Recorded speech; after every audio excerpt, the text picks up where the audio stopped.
entrepreneurs, business owners, professionals who seek excellence, bringing the business classroom to you. It's the Business Builders Show. Here's Marty Wolf. We still got a long way to go. Yes, we all got a long way to go. Welcome to the Business Builders Show with Marty Wolf, and today with our guest host, J. Kelly Hoey. Along with Kelly and our executive producer, D.C. Taylor, we will be your guides on this learning journey. To learn more about Kelly, check out her website at jkellyhoey.co. That's jkellyhoey.co. Okay, Kelly, let's get the conversation going. Thanks, Marty. I am really thrilled today to have Peter, I'm going to botch your last name. Cullinane. There, you know what? I'm just decided it's early and I'm going to botch the name. But anyway, Peter is the founder and chief executive of Lewis Road Creamery, one of New Zealand's fastest growing food businesses and the country's premium dairy brand producer. Peter has had a rather interesting career journey to becoming a dairy producer. His previous business experience includes Worldwide COO at global advertising agency Saatchi Saatchi. Peter, welcome to the Business Builder Show. Good morning, and thank you, Kelly. So, from, I want to say, madman, the ad guy, to the milkman, I got to know, how did a college dropout end up with 2 master's degrees and running global agencies?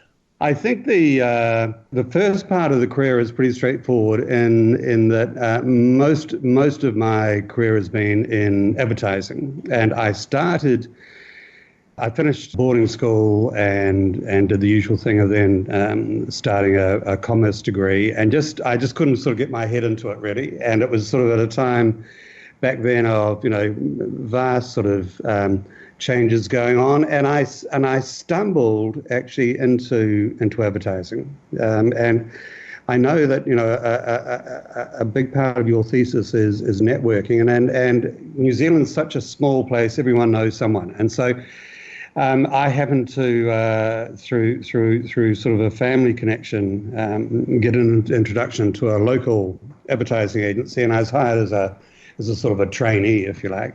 And I found that absolutely sort of mesmerizing, and I loved it from the first minute. And so the sort of the world of advertising and how good advertising people think and who they interact with and everything else, I just found very exciting, and it just sort of clicked with me. And I was just very lucky that from there on, I went from this local agency as a sort of a junior trainee, and then I stumbled into, these things are sort of serendipity is that sort of wonderful thing of, being in the right place at the right time and being aware of where you are.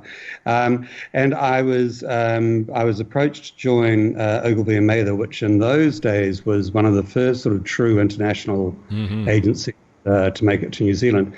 And so I had a terrific grounding at Ogilvy with the MD there, a guy called Rennie Cunnick, who was an Oxford grad and uber bright and uber clever and incredibly helpful to getting me started. So I did that for maybe a couple of years. As I say, my chronology is terrible, so these dates never add up, so never hold me to dates. But I did that for sort of a couple of years, and then I had one of those things that I thought, I should really do the whole overseas travel thing. And so I set out to do that, and I got as far as Australia. And the usual rule is that you work hard somewhere or other, and then you go off to Europe.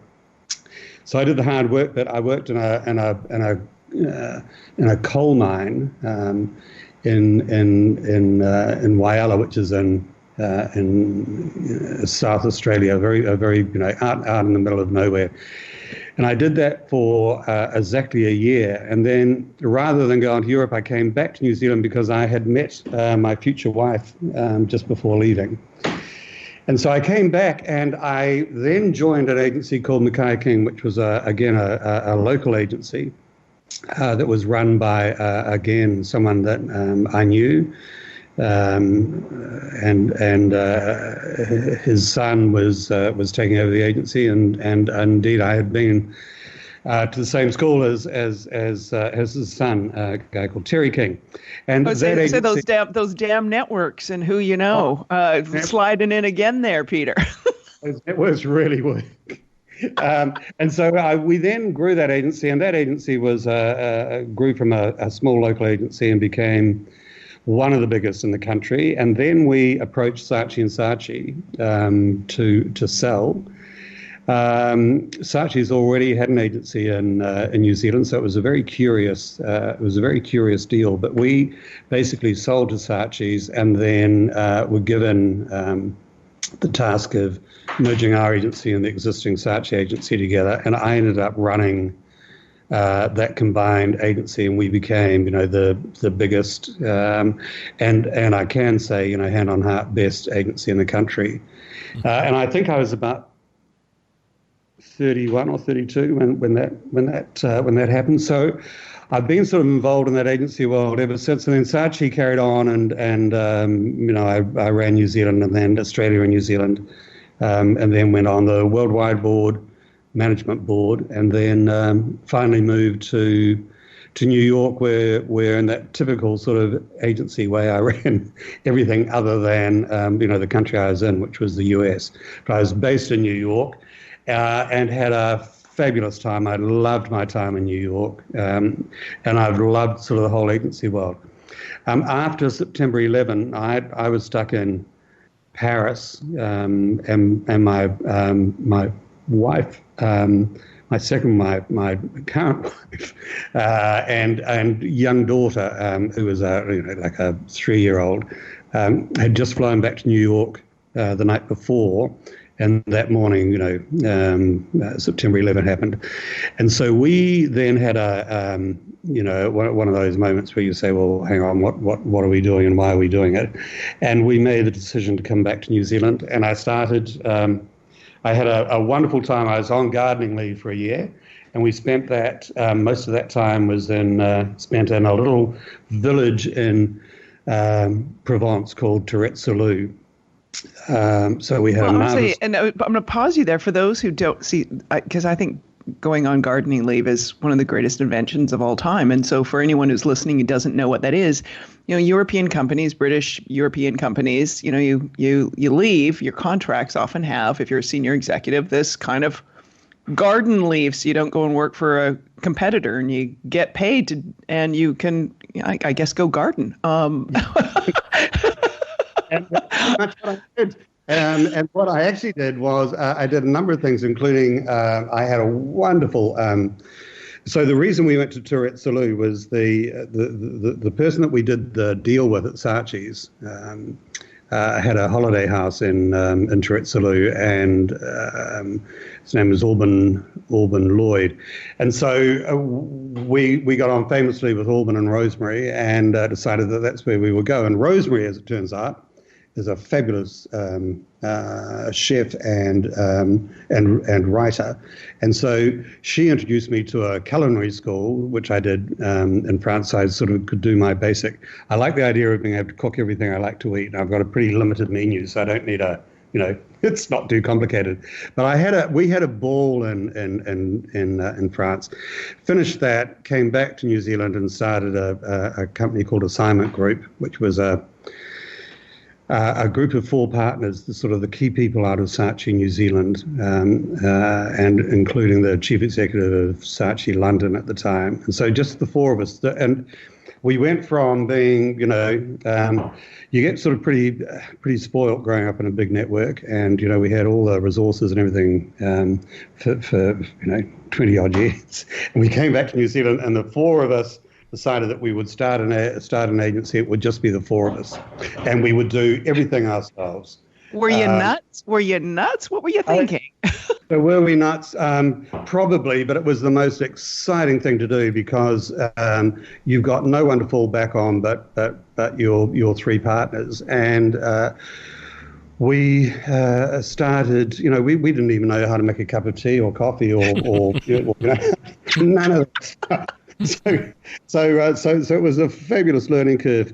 But again, that business had at its heart some major New Zealand clients, including New Zealand Tourism, which was sort of the biggest single account in the country. And we had a ball, but we did it. We really did do it all pretty much single-handedly. So it was a great segue for me into Lewis Road Creamery, really, because it taught me so much. You get so insulated in big networks or in big businesses that you become sort of expert at one small piece, but not really a great generalist. So I got to ask, why you're having this ball with these three other partners, doing, a career in an industry you stumbled into, but were mesmerized and loved. Why the heck did you say, oh, I'm going to become a dairy producer? Why am I going to create something that is taking on a big established industry and, dealing with fickle consumers and all the things? Like, what the heck were you thinking, Peter? Great question. And actually, it was a time of, I do believe in hard work, and I think we were working really hard, but then I sort of came back to that college dropout thing, and I thought, hang on, this is like a time to really step up. And so I thought I would do two things. I joined my first sort of public board, which just so happened to be it was a casino called Sky City, which is the biggest sort of casino operator in New Zealand and a major player.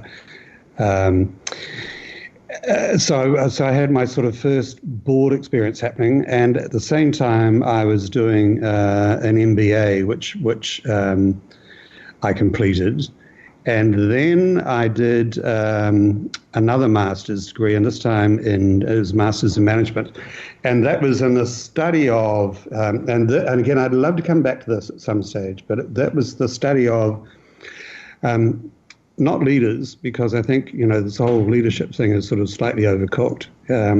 But I was fascinated by those people who are neither leaders nor followers, and I call them independents. But they're the people who they're reliant on a structure to do what they do. So typical examples would be surgeons or pilots or creative directors or barristers or engineers, people who need, or academics, professors, people who need, an institution around them to do what they do, but they are really independent. And I find those people, fascinating. And so I did that.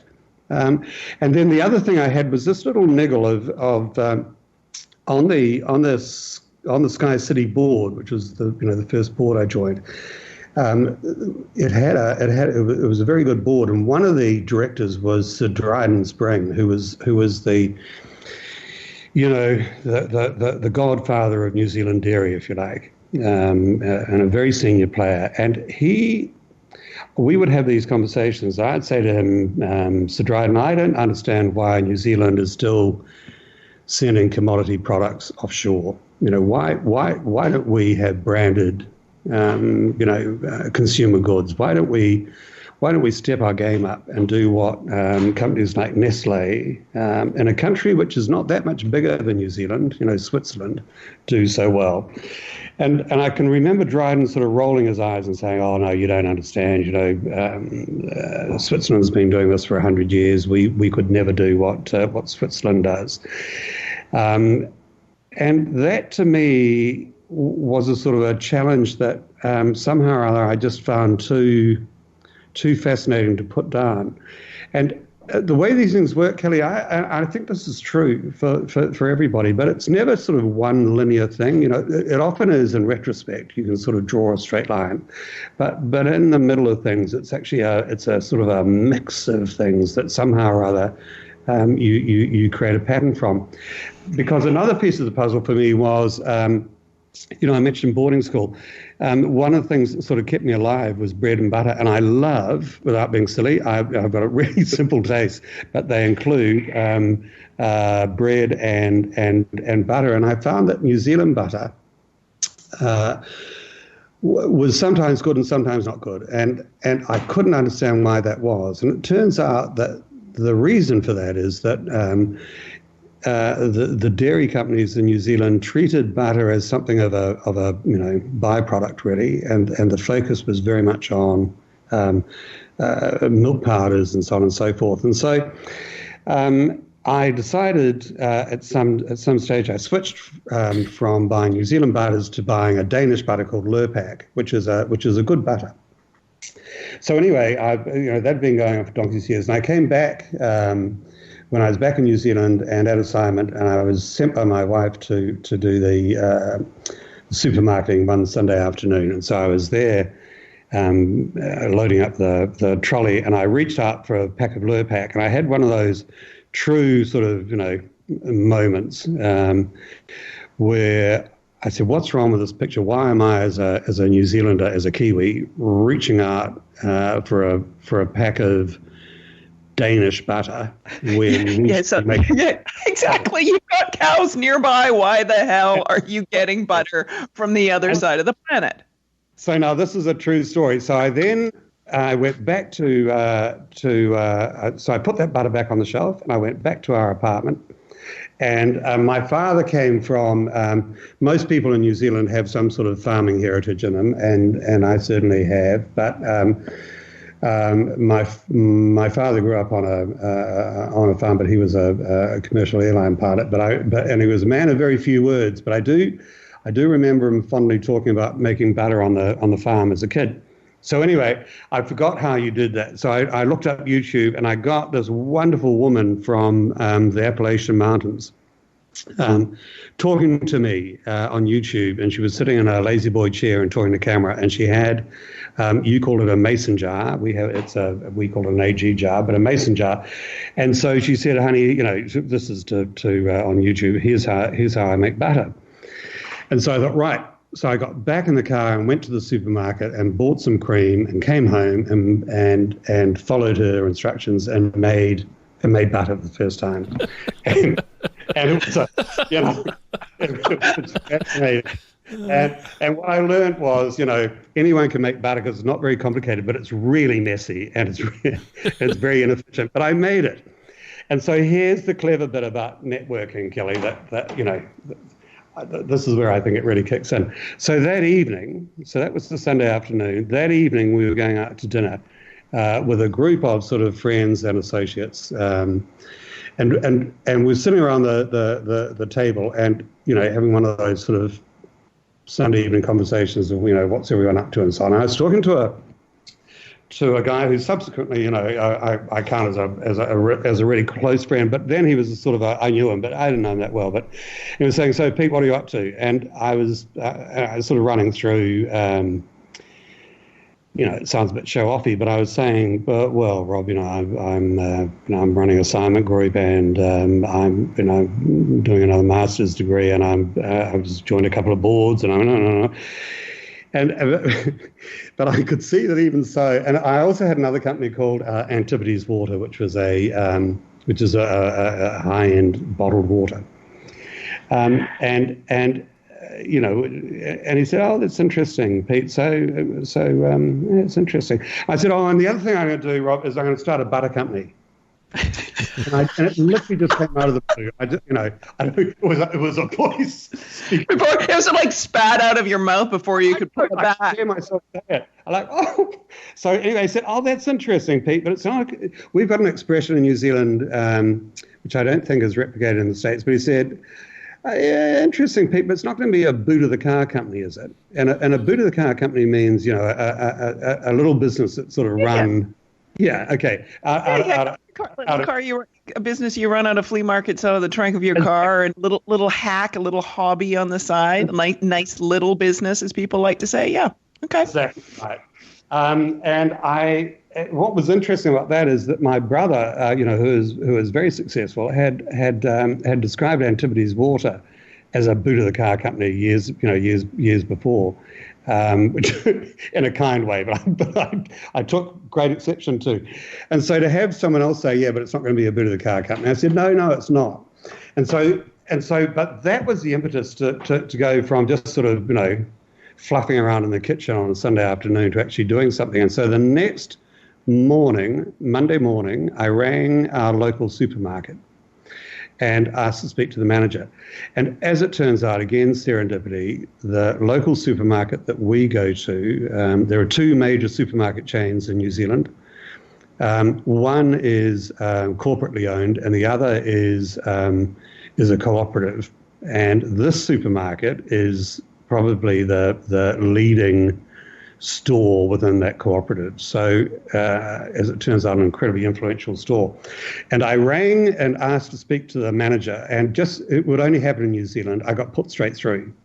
Of course. So, and it wasn't because they knew me. It was just like, yeah, sure, I'll put you through. So Yeah, it's Monday. He's not busy. Let me put you through. Yeah. So Jason Vidihira, who was the owner manager, picked up the phone and said hello. And I said, hello, Jason, you don't know me from a bar of soap, but my wife keeps your supermarket afloat. And so that sort of had him giggling. And I said to Jason, that gave me at least 5 minutes time to speak to him. I said, I just have this vision, Jason, that New Zealand should be making the world's best butter. And if I make it, will you sell it? And he said, if you make it, I'll sell it. And that's literally how things really started. Well, there's a lesson in there to people, like, sometimes it's like, you sort of overthinking things, and the idea that, or they dream about someone buying their product. And it's like, pick up the phone, just make the ask. That is absolutely correct. And I think that one of the great lessons in this for me is, and it's to borrow a line from someone else, actually, a guy who started another business, a guy called Jeff Ross, who started 42 Below, which is a vodka in New Zealand, which is very famous. And one of his great pieces of advice was just start. And I think there's a huge amount of truth in it. You just got to begin. And I think, Kelly, if I had done a fully fledged business plan, I would never have got this business up and running. Just the barriers to entry are so huge that it's almost sort of impossible to come up against, the dairy industry, which is, in New Zealand, it's dominated by one player. Well, and you touched on it too. It's the domination, but also the domination of doing things in a certain way, i.e., we're going to export a commodity, and to bust that mindset with dairy farmers, let alone a massive competitor. I'm going to let Marty jump in and see if he's got something here. But I also, when you said you were going to give us a quote, Peter, I have to tease you. I was waiting for you to quote Winston Churchill. Well, you'll get a Winston Churchill quote from me at some stage. Marty, you're being way too quiet. There's proof that we both watched the entire flipping book, because that's at the very end, the Winston Churchill. So Peter, we like to show proof that we prepare for the interview, No, it's a fascinating discussion. And I just to further validate, we do get too hung up in the analytical part of it, and rather than just picking up the phone or contacting someone, it's a great networking story too, what you just told. But so here comes Lewis Road Creamery. Wow, how exciting!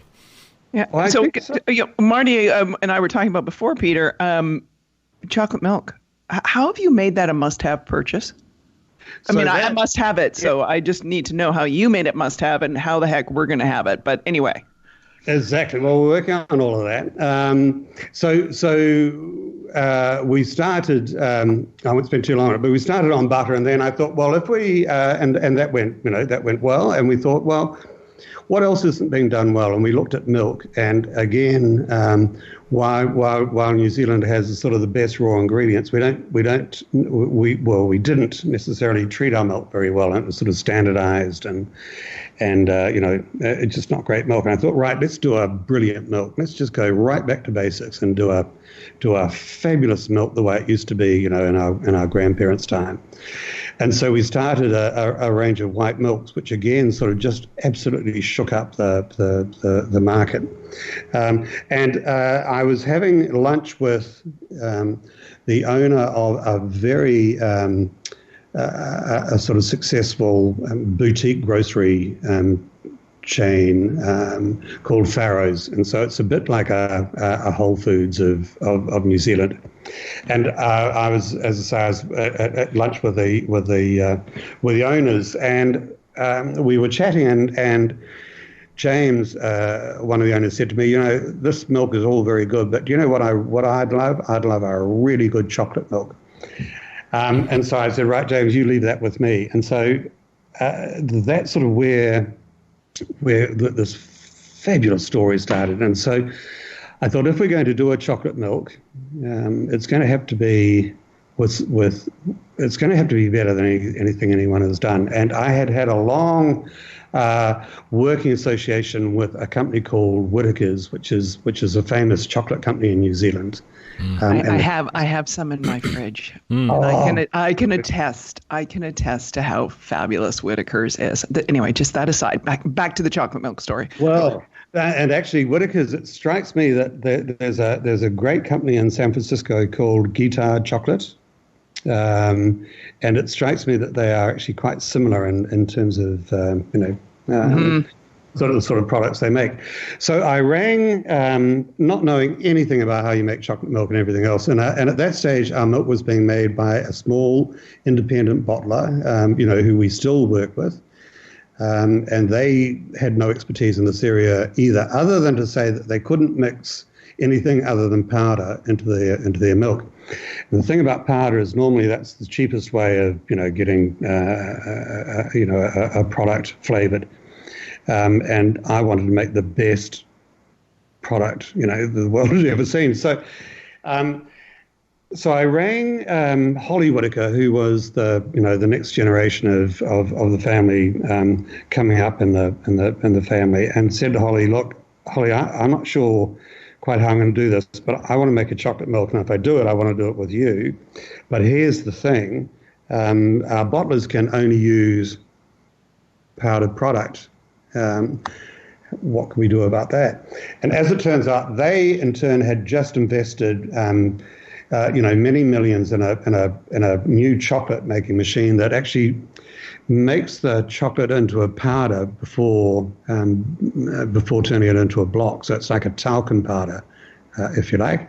And so it was literally, and Kelly, this is the thing, it would take most food companies, 3 years to develop a product. We did it in probably 2 weeks. Oh my God.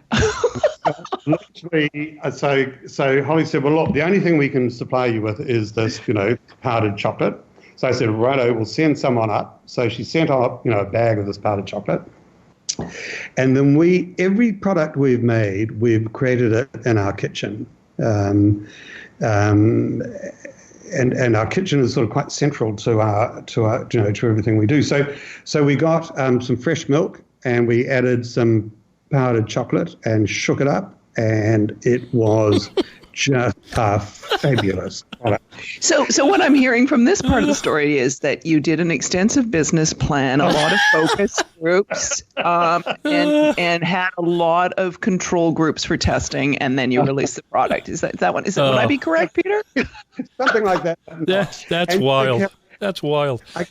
Well, one of the things that I had spent, so I'd spent sort of, my chronology is terrible. It must have been sort of 25 or 30 years in agency land.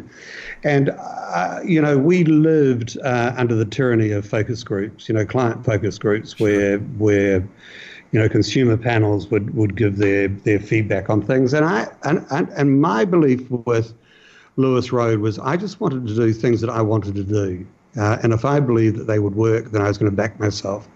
And I think that is by far, it's a sort of a high risk but high return sort of approach. And it relies on having good judgment and then in backing your judgment. And so on this chocolate milk thing, we had no idea it would be as successful as it was. But we launched it. And my biggest concern actually at the time was, we might have a chocolate milk that's going to go to some pig farm somewhere or other. This thing doesn't work. But it just went well. I was going to say, if it went to some pig farm, I want to be, ordering the roast from that. And that's anyway. it was just extraordinary. It became an absolute phenomenon. And it became the stuff of endless news stories on television and everywhere else, and made the brand. The brand was getting some traction as being like, oh, this is interesting. Someone is finally doing something interesting in the dairy sector, and then this thing just sort of blew everything apart in terms of awareness and so on. And so that's how chocolate milk started. And then we took probably 2 years before we could meet demand. So the plant, the bottling plant had to be expanded. There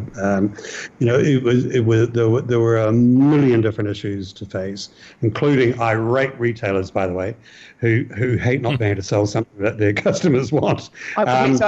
Putting my microphone on mute because I'm just like laughing because I'm thinking, if you had gone the traditional route to releasing product, in terms of the analysis and stuff, this wouldn't have gotten out there. And I'm just thinking, no, you just got it out there, and then you had to deal with these other problems over 2 years as opposed to overanalyzing it. So how do you deal with irate retailers? What a delightful problem to have, but how do you deal with that? Delightful, but lingering, I must say. They have very long memories, retailers. And they hate hearing the word no. So I think one of the things that I think I've learned in this Lewis Road experience is you take a sort of a big leap and then you backfill. So it's not as though you can't do the hard work and the analysis and everything else, but I'd rather sort of look back at what we've done and say, okay, what can we learn from that as we go forward, rather than, the sort of, paralysis by analysis thing. And so with retailers, what we did, Kelly, and hand on heart, I reckon this is an important insight. I sort of determined from day one, really, that we would never do anything that we wouldn't tell you we're doing or that you couldn't discover. And so that we've never, one of my things is I've never said no to a press interview. We've never declined to answer a question. And so, I've relied on just absolutely telling it as it is. And it's sort of quite disarming, because big brand companies can't do that. They're so sort of understandably sort of concerned about, who says what and so on. But if it's just me. And damn shareholders and all that stuff. See, now, Marty, now we know if anyone ever says, how the hell did you get the founder of Lewis Road Creamery on the Business Builder Show? We'll say he never says no to a media interview. Oh, there you go. But I would prefer to say it was excellent networking. I would prefer to say that, and because he's referred to networking a few times. So in our show notes, Kelly, of course, you're going to have all this, the contact information, like the website, which is fantastic. And you can, in addition to our conversation with Peter, you can see all this in the show notes, I'm sure. And the other thing that's going through my head is major universities all over the world are saying, who are we going to come get our MBA if we have to do it this easy? What the hell, right? But Peter went and got him an MBA. I mean, a completely side note on all of this stuff, Peter. I mean, between a growing global business, right? Changing an industry in New Zealand, growing global business, the boards, the community service, earning 2 degrees. You got any time management who aren't doing a quarter of what you were doing? My management tip, I reckon, is you've got to enjoy doing what you're doing. And I love hard. I have no problem with working hard. I found the MBA fascinating and really rewarding. And then I found that master's research thesis into sort of these independents. They're the most fascinating people for me. Mm-hmm. So I found that really rewarding. I found sort of exposure to boards and how boards think. It's just really enjoying what you're doing, and then not doing stuff that you're not enjoying. And I think that was really The changing point with Saatchi's really was, I was at a point and position where I thought, I don't know if I'm really enjoying this anymore, and maybe it's time for a change. But you do become a salary slave, and it's very difficult for people, I think, midstream or later in their careers to make a big, bold move.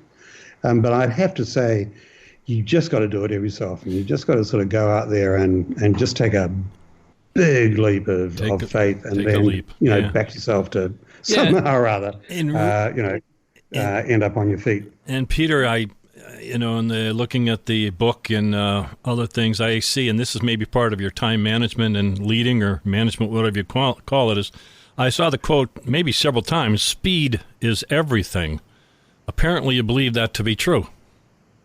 I absolutely believe it to be true, and I think if the whole thing if you don't do it tomorrow, if you can do it today, and you 24 hours is a lot of hours, and I think that you can achieve an enormous amount in a short period of time if you really put the pressure on. I think again, sort of agency training is a bit like that, where you go from dealing with a bank to a paint company, to a cosmetic company, to a dairy company. You're constantly leaping from one issue to another with speed, and I think it does teach you to move very quickly and sort of turn thoughts into action as fast as possible. And if you sort of get into that way of operating, you can achieve a lot in a pretty short period of time. And I do love that old quote from, that TV series, American Hero, I think, and it was called, and it's, pressure makes diamonds. And I do believe, that subjecting yourself to a lot of pressure is actually a very rewarding thing to do, not a scary thing to do. And then every so often, then you've got to take a break. But get some garden leave. Yeah. Exactly. Well, Kelly, we can't leave until we ask the question, why do you love Winston Churchill? And maybe give us a quote or two to start to wrap up.